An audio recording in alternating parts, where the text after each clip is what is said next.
Hi friends, this is Hari. Cinema face அப்டேட்டில் அடுத்தது ஒரு சூப்பர்பான ஒரு அப்டேட்டோடு வந்திருக்கேன். லோகேஷ் கனகராஜ் அவர்கள் பற்றினாக்கா நேற்று ஒரு சூப்பரான ஒரு இன்டர்வியூ கொடுத்துருந்தாரு.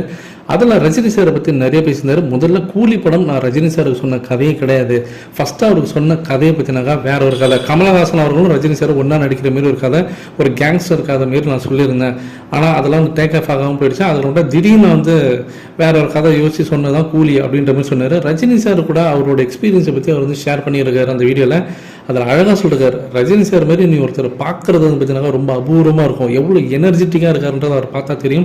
அவர் வந்து இந்த 2 வருஷம் எப்படி எனக்கு போச்சுன்னு தெரியல. எனக்கு வந்து ரொம்ப ரொம்ப ரொம்ப பார்த்தீங்கன்னாக்கா இந்த 2 வருஷம் நான் யார்கிட்டையுமே பெருசாக பேசலை, என் ஃப்ரெண்ட்ஸ் கிட்ட பெருசாக நான் டிஸ்கஸ் பண்ணிக்கல, என்னோட ஃபங்க்ஷன்ஸ்லாம் கூட நான் போகலை, எங்கள் ரிலேட்டிவ்ஸ்லேருந்து கூட ஃபங்க்ஷன் கூட போகாமல் என்னோட 2 வருஷம் உழைப்பு நான் கூலியில் தான் போட்டிருக்கேன்.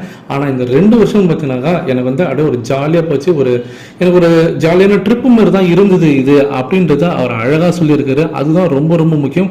ஜஸ்ட் ஒரு ட்ரிப் அப்படி தான் ரஜினி சார் கூட. ரஜினி சார் பார்த்தீங்கன்னாக்கா என்னை இந்த படத்தில் வந்து என்னை ரொம்ப ஹாப்பியாக வச்சுக்கிட்டாரு. அவர் கூட பேசின அந்த தருணங்களை என்னால் மறக்க முடியாது.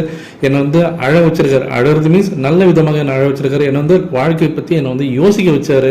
ஸோ எல்லாமே ரஜினி சார் பார்த்தீங்கன்னாக்கா எனக்கு இந்த படத்தில் வந்து எல்லா விதமான எமோஷன்ஸும் எனக்கு கொடுத்துருக்காரு.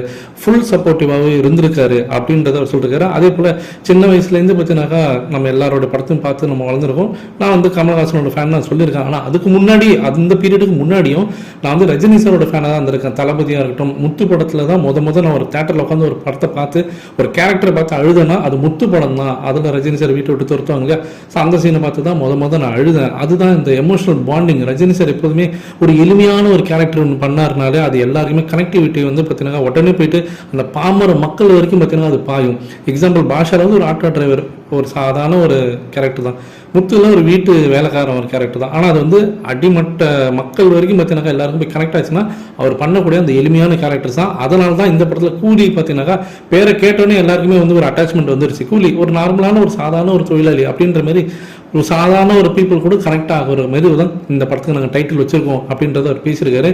இதை பற்றி உங்களுடைய கருத்துக்கள் என்ன அப்படின்றத மறக்காம கீழே சொல்லுங்க.